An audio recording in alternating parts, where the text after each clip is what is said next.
अस्सलाम वालेकुम नाज़रीन, आज का सच के साथ मैं हूँ नदीम हुसैन।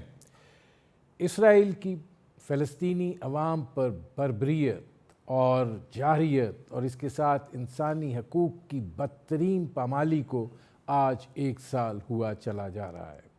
आज 1 साल की तकमील के बाद अगर देखा जाए तो 41,000 से ज़ायद मासूम फ़लस्तीनी जाम शहादत नोश कर चुके हैं। इसमें से 59% से ज़ायद जो हैं वो बच्चे हैं और इसके साथ साथ ख़वातीन की भी एक बड़ी तादाद जो है वो लुक़मा अजल बन चुकी है। लेकिन इसराइल की बेपनाह जुल्म व सितम जो है वो ख़त्म होने को नहीं आ रहा, वो आगे बढ़ता चला जा रहा है और अब गज़ा से शुरू होने वाली लड़ाई जो है वो 4 ममालिक तक फैल चुकी है, शाम, इराक़, यमन और लेबनान। और उसके साथ अब इसका सफ़र जो है वो ईरान की जानिब जारी है और देखना ये है कि वहाँ से आगे क्या सूरत हाल होती है। अमेरिका जो है वो इस वक्त इसराइल की मुकम्मल पुश्त पनाही पर है और ज़ाहिर है कि एक ही हाथ उसको रोक सकता है और वो अमेरिका का है और वो उसको रोकने के लिए तैयार नहीं है। इसराइल जो है, सवाल ये पैदा होता है कि इस कदर अपने जुल्म, जबर और ताकत के इस्तेमाल के बावजूद कि गज़ा को जो है मलिया मेट कर दिया गया, मलबे का ढेर बना दिया गया, खून से उसको मुज़य्यन कर दिया गया, लेकिन हासिल क्या हुआ? आज भी 101 यरगमाली जो हैं वो हमास के कब्ज़े में हैं। बैरूत के अंदर कारपेट बॉम्बिंग की गई और उसके साथ साथ लोगों को जो है 1000 से ज़ायद अफराद जो है सिर्फ लबनान में शहीद हो चुके हैं।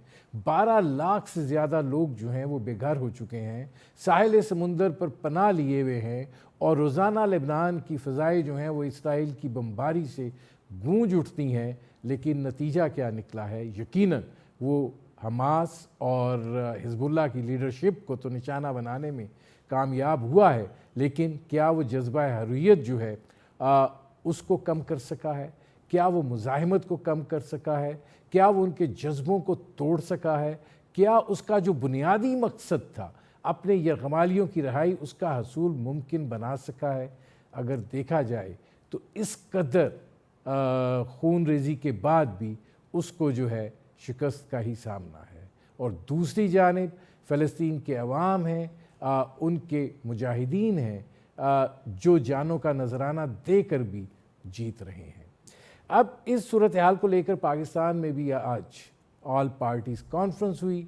सदर आसफ अली जरदारी ने उसकी मेज़बानी की और उसमें पाकिस्तान की तमाम कौमी क़यादत जो है वो शरीक हुई और उसमें भी बहुत पुरज़ोर तरीके से जो है वो फ़लस्तीन के अवाम की हमायत की गई और उसके साथ साथ ये भी तकाज़ा किया गया कि एक ऐसा ग्रुप तश्कील दिया जाए जो कि अरब ममालिक को इकट्ठा कर सके और फिर एक मुश्तरका हिकमत अमली जो है उसको कम अज़ कम अपनाया जा सके।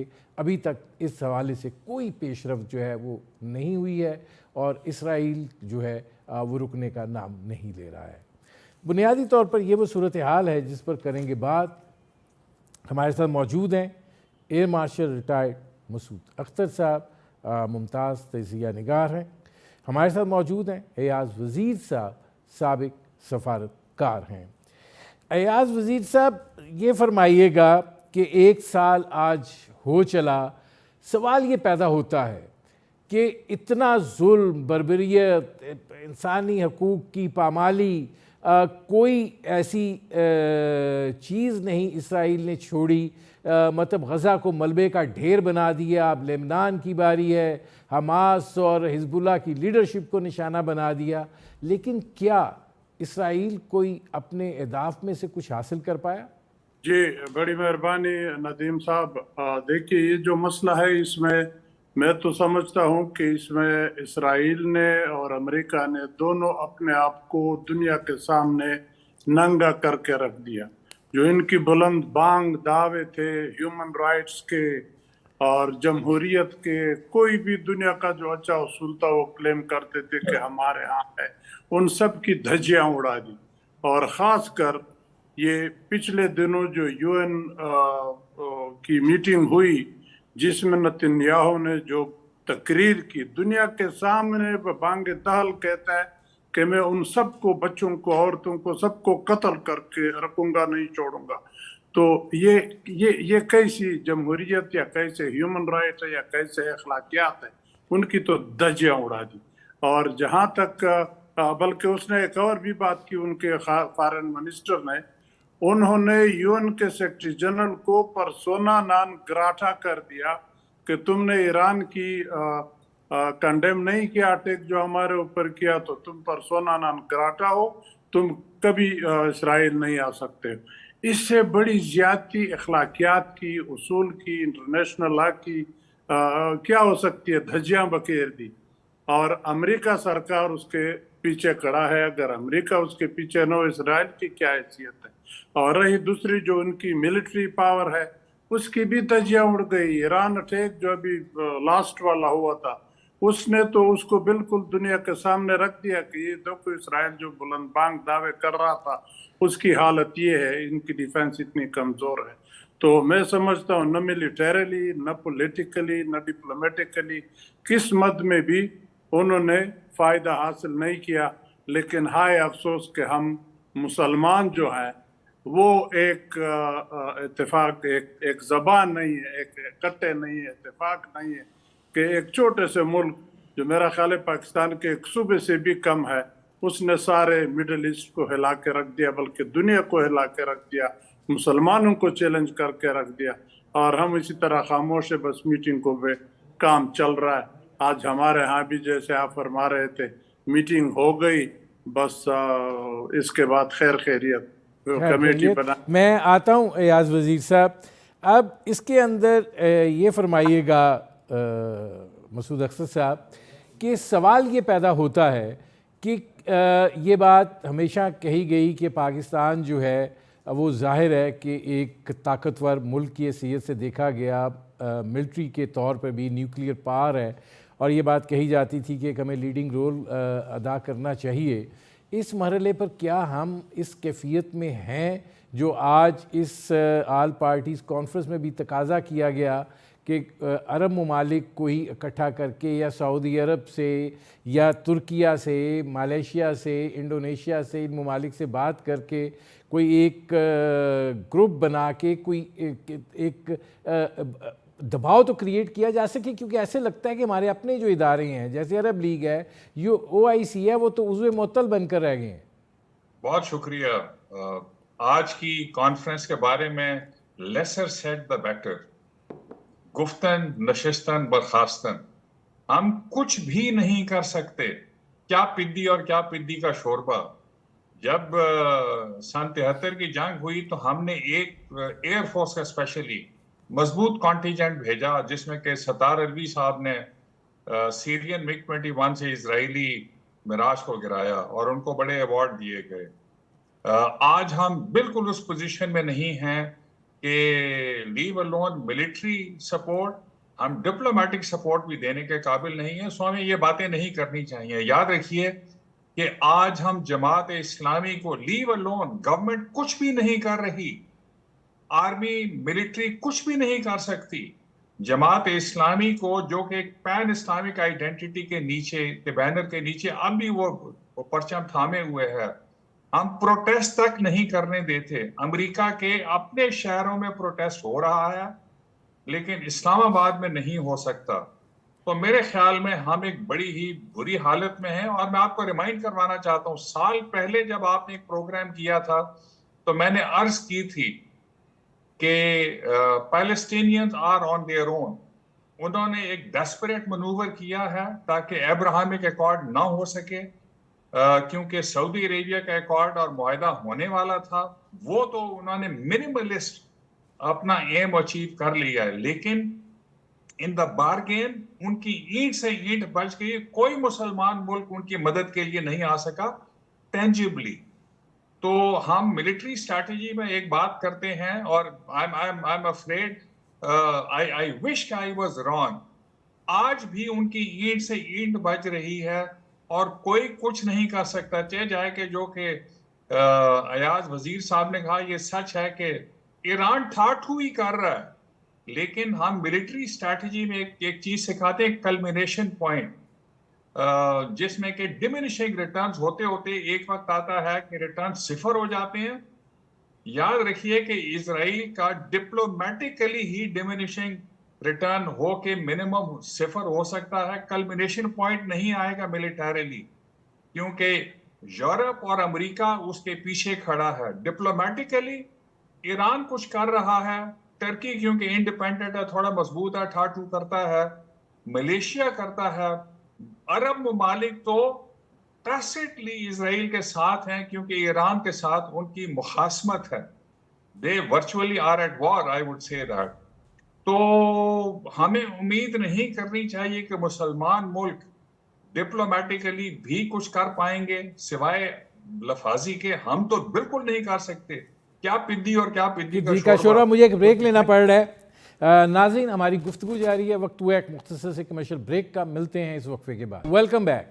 ایاز وزیر صاحب یہ فرمائیے گا کہ آپ دونوں کا اس بارے میں تو اتفاق رائے ہے کہ آج کی جو آل پارٹیز کانفرنس تھی یہ گفتن نشستن برخاستن تھی، کیا پاکستان اس پوزیشن میں ہے کہ کسی سفارتی انیشیٹو کو جو ہے وہ لے کر چل سکے جیسے عراق وار کے زمانے میں نواز شریف صاحب نکلے تھے؟ دیکھیں ہم کتنے بھی کمزور ہوں لیکن پھر بھی اسلامی دنیا میں ایٹمی قوت صرف پاکستان ہی ہے. تو یہ ایک بہت بڑی طاقت ہے جو ہمارے پاس ہے، اور اس کی وجہ سے ہماری بات سیریسلی سنی جاتی ہے.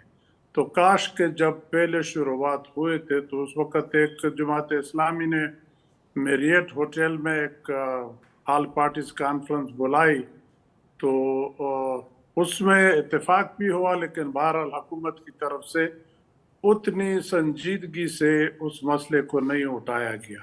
ورنہ اسی وقت اگر اسپیشل ایلچیز بنا کے ان ملکوں کے پاس بھیج دیتے، شروع تو اگر پرائم منسٹر یا فارن منسٹر خود کر لیتے تو بری بات نہیں ہوگی.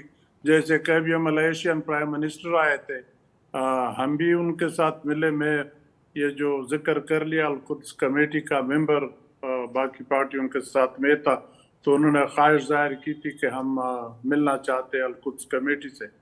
تو وہاں ان لوگوں سے اندازہ ہوا کہ وہ بھی اسی طرح ہماری طرح سوچ رہے ہیں، لیکن وہ دیکھ ہماری طرف رہے ہیں. وہ کہتے ہیں کہ بھئی آپ قوت ہے اسلامی دنیا میں، اگر آپ بھی آوازوں میں آواز میں لا لے، چاہے جائے کہ آپ لیڈ کر لے تو بھی ہماری بڑی قوت بن جاتی ہے. تو پاکستان رول پلے کر سکتا ہے. میں مختصراً بات کروں گا، اگر وہ اسپیشل ایلچیز اب بھی بھجوا دے، اگر منسٹر نہیں بھیجتے تو بڑے اچھے سلجھے ہوئے لوگ ہیں، ان کو بھجوا دے مختلف ملکوں کے کیپٹلز میں، یہ بائی لیٹرل لیول پہ بات کر لے، کیونکہ ملٹی لیٹرل فورم تو ہمارا OIC ہے، وہ تو بالکل ڈیڈ ہے، وہ تو ہلے گا نہیں، کچھ بھی نہیں ہوگا، کیونکہ سعودی عرب اور باقی جیسے میرے دوست نے کہا وہ تو آلریڈی بک چکے ہیں. تو OIC کو تو بھول جاؤ، UN کو تو بھول جاؤ، وہ بھی بیکار ہے، کچھ نہیں کر سکتا. تو بائی لیٹرلی آپ دوسرے ملکوں سے بات چیت کر لے، اور ایک گروپ آپ کا آہستہ آہستہ بن جائے گا. پھر اکٹھے ہو کے ریجنل ہو انٹرنیشنل ہو جو بھی ہو فورم آپ کا بن جائے گا، اس سے آپ بات کر لیں. اگر وہ کچھ بھی نہ ہو تو وہی بات دوبارہ کروں گا کہ اتنے گئے گزرے نہیں ہے. اگر ہم ایک فرم سٹیٹمنٹ دے دے تو اس سے بہت ساری چیزیں سلجھ سکتی ہے، لیکن میں نہیں سمجھتا کہ ہم کیوں اتنے پیچھے کھڑے ہیں، اتنے ڈرے ہوئے ہیں کہ اپنے ملک کے مفادات کے لیے بس چپ ہو جاتے ہیں. جیسے ایران کے ساتھ ہمارا گیس پائپ لائن ہے، اس پہ ہم چپ ہیں کہ امریکہ سرکار خفا ہو جائے گا، وہ نہ کرے، ڈیلے کر رہے ہیں اس چیز کو بھی. تو اسی طرح امریکہ سرکار جس چیز پہ ناراض ہوتا ہے ہم اس سے پیچھے ہٹ جاتے ہیں. امریکہ کو سمجھانا پڑے گا کہ بھئی ہم تمہارے خلاف نہیں ہیں، لیکن یہ اسرائیل اپنے قد سے کچھ زیادہ ہی بڑھتا جا رہا ہے اور یہ ہمارے لیے خطرہ ہے. اب ایران کے ساتھ خدا نخواستہ اگر سیریس جنگ شروع ہو جائے تو ایران کے ساتھ آپ کی بارڈر لگی ہوئی ہے، تو آپ اس جنگ میں تو پھر मजबूरन कूद पड़ेंगे कूद अगर पड़ेंगे। अपना भी अच्छा, इसमें मैं आता हूँ मास्टर साहब, ये फरमाइएगा कि ये जहाँ पे इख्तिताम किया है अयाज वज़ीर साहब ने, कि आप क्या देख रहे हैं कि किस हद तक ये अंदेशा है कि इसराइल ईरान पे ऐसा जवाबी हमला करेगा कि जिसके नतीजे में जंग जो है वो ईरान तक पहुँचे और फिर उससे हम भी मुतासिर हो सकते हैं? याद रखने की चीज है कि इसराइल के पास कैपेबिलिटी तो बहुत ज्यादा है कि वो ईरान में वाइटल सेंटर्स न्यूक्लियर, इकोनॉमिक और पॉलिटिकल को स्ट्राइक कर सके। नंबर 2, उनकी आई थिंक रिहर्सल भी है और प्लान्स भी हैं। उनको खाली एक टैसिट अप्रूवल चाहिए अमेरिका से। अगर ये जंग शुरू होती है तो नंबर 1 ऑब्वियसली ये एक तीसरी जंग अजीम तक भी जा सकती है, लेकिन साउथ एशिया उसमें बहुत ज्यादा मुतासर होगा। इन रिटेलिएशन अगर ईरान एक शिप डुबो देता है गल्फ ऑफ हॉर्मुज में ओमान के पास, तो ईरान का नुकसान तो होगा, दुनिया का नुकसान भी होगा, हमारा सख्त नुकसान होगा। नंबर 2, ईरान हमें अमेरिका का पिट्ठू समझता है इस वक्त भी। तो क्या हम भी उस लपेट में आएंगे या नहीं? इजरायली अटैक हमारी फजा से तो शायद गुजर के ना जाएं, लेकिन हमारा एम्ब्रॉयल होना मुमकिन है और हम उस जंग के लिए मेरे ख्याल में बिल्कुल तैयार नहीं है। तो दिस इज नंबर 1। नंबर 2, याद रखिए कि इंटरनेशनल रिलेशंस में कोई इख्लाकियात नहीं है, नंबर 1। नंबर 2, वो कहते हैं कि there are no permanent friends and there are no permanent enemies, only permanent national interest। हमने अपने कौमी मफादात का तयन तक नहीं किया। अयाज वजीर साहब को मैं बड़ी इज्जत से कहता हूं कि एक डिप्लोमेटिक कोर जिसको अपने, और आप लोग भी बड़े बादशाह लोग हैं एंकर्स, इसको डिबेट तक नहीं करते आप कि अगर हमारी कोर इंटरेस्ट का पता नहीं है, हम उनको स्टेट नहीं करते, अवाम के पास नहीं लेके जाते, तो कोई पॉलिसी, कोई स्ट्रैटेजी काम नहीं करेगी। तो मुझे एक ब्रेक लेना पड़ रहा है जी, मुझे एक ब्रेक लेना पड़ रहा है। नाज़रीन, हमारी गुफ्तगू जारी है, वक्त हुआ एक मुख्तसर से कमर्शियल ब्रेक का। मिलते हैं इस वक्फे के बाद। Welcome back. अच्छा, अब अयाज वज़ीर साहब ये फरमाइएगा कि ये जो अब इस वक्त सूरत हाल दरपेश है, ये बड़ी चैलेंजिंग सूरत हाल इस वक्त सामना है, और ज़ाहिर है कि जब आप जंग का फैलाव जो है वो आप 4 ममालिक तक ले जाएं, यानी यमन की सूरत हाल तो ये है कि उसको अमेरिका, इसराइल, बरतानिया मिल के मार रहे हैं, और इधर जो है वो इसराइल जो है वो अमेरिकी असले के ज़ोर के ऊपर गज़ा तो उसने मलबे का ढेर बना दिया है। अब उसके बाद लेबनान जो है उसकी तरफ मामला जा रहे हैं, और वो किसी भी सूरत में जनूबी लेबनान पर अपना एक कब्ज़ा जो है वो करना चाहता है, एक बफर जोन जो है वो बनाना चाहता है, और उसके बाद शाम भी निशाने पर है। ईरान के साथ अब मामला थोड़ा लटका हुआ है, और उसका क्या नतीजा निकलता है। तो ऐसी सूरत हाल में क्या आप देखते हैं कि हालात फिर क्या करवट ले सकते हैं? देखिए, बहुत ही मुश्किल सूरत हाल है। इजराइल किसी सूरत में भी सुलह, अमन इसकी बात नहीं करता या जंगबंदी का नहीं करता। बस वो चाहता है कि हम ग्रेटर इसराइल बना दें, मुसलमानों का या अरबों का जो होता है, फ़लस्तीनियों का, वो होता रहे। तो अगर पिछले 2 जंग अजीम देख लें तो वो भी तो ऐसे नहीं था कि एक दिन में सारे मुल्कों को आग लग गया और वो आपस में लड़ पड़े उनकी फौजें। आहिस्ता आहिस्ता 2 मुल्कों के दरमियान मामलात हुए, फिर आगे चलते रहे, फिर आगे चलते रहे, फिर फैल गया। उससे 2 जंग अजीमें हमने हिस्ट्री में पढ़ा हो गई है। तो इसी तरह ये भी देख ले, पहले एक छोटा सा वाकया हो गया, फिर अब फैल रहा है, फैल गया जनाब लबनान तक तो चला गया। लबनान से जैसे आपने कहा अपने यमन को चला गया, सीरिया हिट हो गया, और ईरान के साथ अब लगे। तो इस तरह ईरान, हर मुल्क के अंदर फिर दूसरे मुल्कों के भी इंटरेस्ट होते हैं। जैसे हमने अभी जिक्र कर लिया कि खुदा न खास्ता अगर ईरान के साथ मामला सीरियस हो जाए तो फिर हमारी इन्वॉल्वमेंट नुकसान में या फायदे में, हर सूरत में हमारी उसके साथ इन्वॉल्वमेंट बन जाती है, तो ये फिर इस तरह खुदा न खास्ता फैलती जाएगी। और रोकने वाला या तो अगर इंटरनेशनल लॉ के मुताबिक जाते तो यूएन फोरम है, वो इसी मकसद के लिए बनाया गया था कि ताकि आइंदा के लिए जंगों को रोका जाए या जंग अजीम न हो आइंदा के लिए। लेकिन उसकी भी तो धज्जियां उड़ा दी उन्होंने, इसराइल वालों ने, वो तो कुछ नहीं कर सकता। और अमेरिका जो सबसे बड़ा पावर है वो इसराइल के पीछे खड़ा है, वो कुछ नहीं कर रहा है। दूसरी बड़ी पावर चीन है, चीन बहुत ही एहतियात से अपना गेम खेल रहा है, या रशिया है या फिर बरतानिया, फ्रांस, वो तो खैर उधर ही इसराइल के पीछे है। तो इन मुल्कों के इंटरेस्ट जब मजरूह होंगे तो जाहिर बात है वो भी फिर लोग उनको झंझोड़ेंगे कि रिएक्ट करो।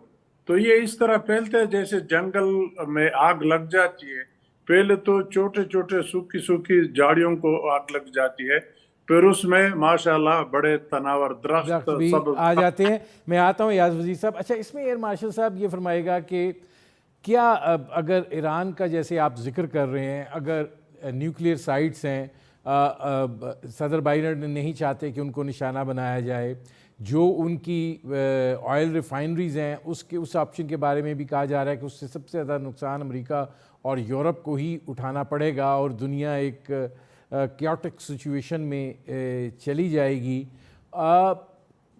ऑप्शंस आप कैसे वेट कर रहे हैं कि ये जो आप कैलकुलेशन सारी हो रही है, क्या इसराइल के पास होगा, या आप समझते हैं कि नहीं होगा?